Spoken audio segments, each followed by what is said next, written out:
Gilão FM 94.8 e 98.4. Tavira.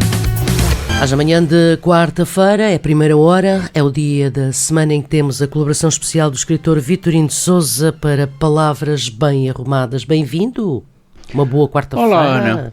Muito obrigado, cá estamos outra vez.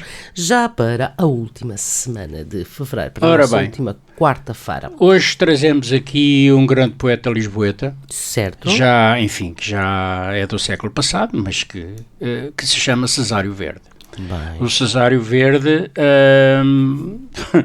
é daquelas pessoas que escreveu nas horas vagas, digamos assim, porque ele vinha de uma família que tinha em Lisboa, tinha uma loja de ferragens e, portanto, ele toda a vida esteve ao balcão da loja de ferragens do pai.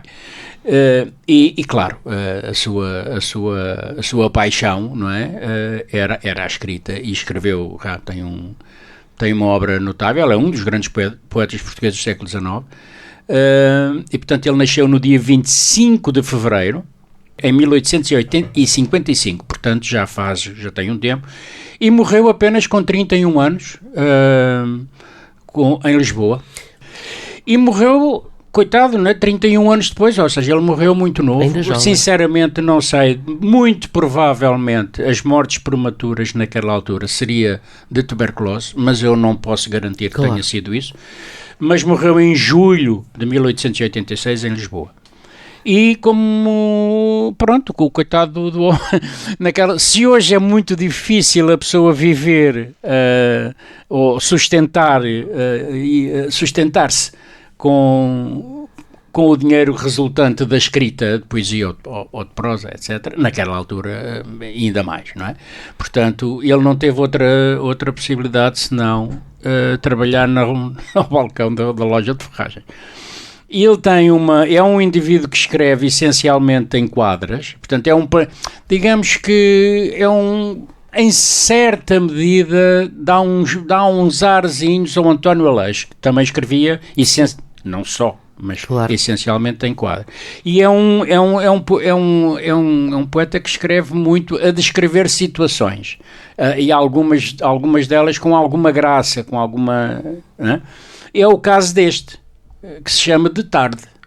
Bem. E diz assim: naquele piquenique de burguesas houve uma coisa simplesmente bela, e que, sem ter história nem grandezas, em todo o caso dava-me aguarela.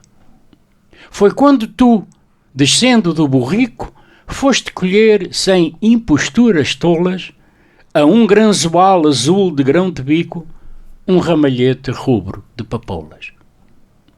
Pouco depois, em cima de uns penhascos, nós acampámos, ainda o sol se via, e houve talhadas de melão, damascos e pão de ló molhado em malvazia. Mas todo púrpuro a sair da renda dos teus dois seios como duas rolas, era o supremo encanto da merenda, o ramanhete rubro das papoulas. Uau! É muito interessante. É muito pouquinho bom de erotismo, não tem? Sim, tem. Claro. Pois, falar aqui dos seios e tal. Eu sinceramente, repara, nós estamos a falar de uma poesia do século XIX, e nessa altura havia muitas palavras que hoje já não se usam. Claro. Não é? Que é o caso da malvazia. Sim. Não é? Quer dizer, um pão de ló molhado em malvazia. O que é isto, a malvazia? A malvazia é um vinho, pura e simplesmente. É um vinho de uma determinada casta de uvas, muito doce. Que dava para as pessoas molharem o pão de ló, não é? Parecido provavelmente o atual Porto, por aí assim. Pois, não faço ideia, mas pronto, aliás nós hoje dizemos papoilas, não dizemos papoulas, mas ele escreve papoulas e pronto, e já está. Portanto, é a descrição de um campesina muito... mas num momento romântico, muito popular, não é? O piquenique das burguesas, não é? A gente vai imaginar. Há muitos quadros de muitas pinturas dessa época, porque era uma coisa... naquela altura o povo não ia, a não ser nas romarias, não é? Mas era, a burguesia fazia gala, fazia piqueniques, não é? Velha toalha de quadrados vermelhos e brancos no chão e tal, não sei o quê.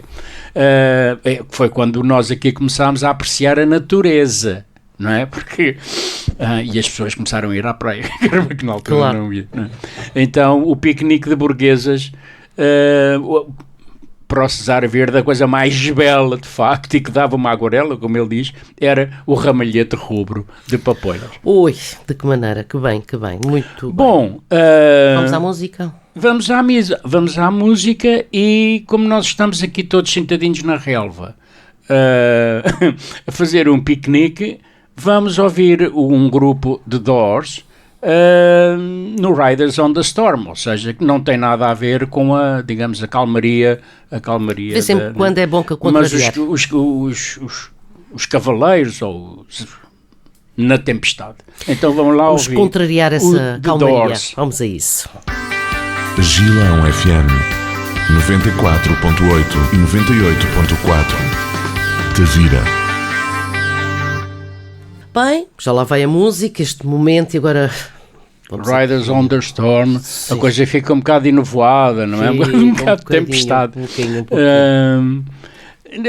O poema que eu trago a seguir não tem nada a ver com a música que acabamos de ouvir, mas tem a ver está obviamente ligado com o primeiro, porque é um poema sobre os poemas, não é? E chama-se Ciclo de Vida, tá? Tal como nós também temos um ciclo de vida e os poemas também têm aí as frases. Então diz assim: certos poemas nascem prematuros, nascem tão prematuros como as estrelas por erro nascidas nos céus tortos e impuros.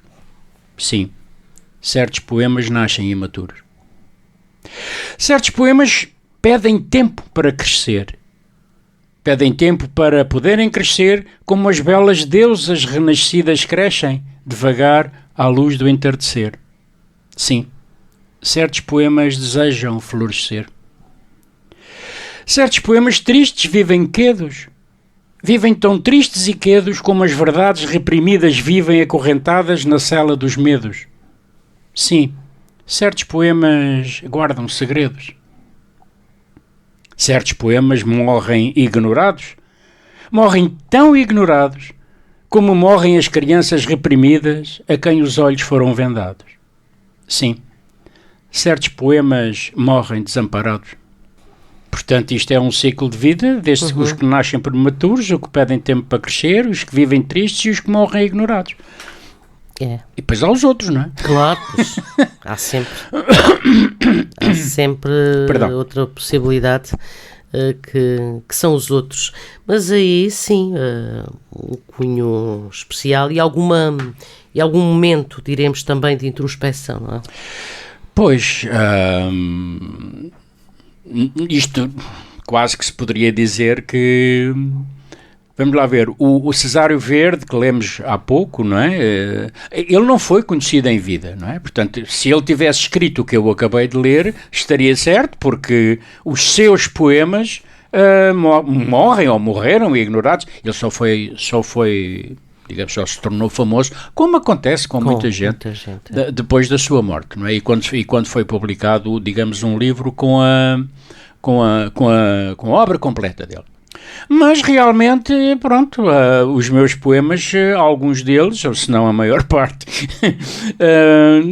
enfim, estão, digamos, nesta, de alguma maneira, este texto tenta falar dos poemas que precisam de algum amparo. De algum amparo, e que é para ver se não morrem ignorados. Mas isso não é, se morrem ignorados ou famosos, isso já não compete à pessoa que os escreveu, como é evidente, não é? A única coisa que eu posso fazer é divulgá-los, não é? E estamos aqui. E então, aproveito para agradecer a oportunidade, mas é mais do que evidente que já houve tempos em que a poesia foi mais apreciada, vamos dizer assim. Tendo mais receptividade. Do que, assim, claro, não é? Hoje em dia as pessoas estão mais interessadas na guerra em Gaza e na Ucrânia do que propriamente em ler coisas que poderiam, em termos de sentimento e de emoção, compensar as emoções e os sentimentos que esse tipo de notícias acordam em nós. Mas as pessoas, muitas delas, não é, gostam de navegar e de se banhar nesse caldo um bocadinho tóxico, não é, e fedorento, mas isso já é, cada um é que sabe como é que quer viver a sua vida. É assim mesmo. Bem, a nossa parte despedimos e para a semana cá estaremos. Ora bem, até para a semana. Até para a semana. Rádio Gilão Tavira. Frequências 94.8 e 98.4 FM.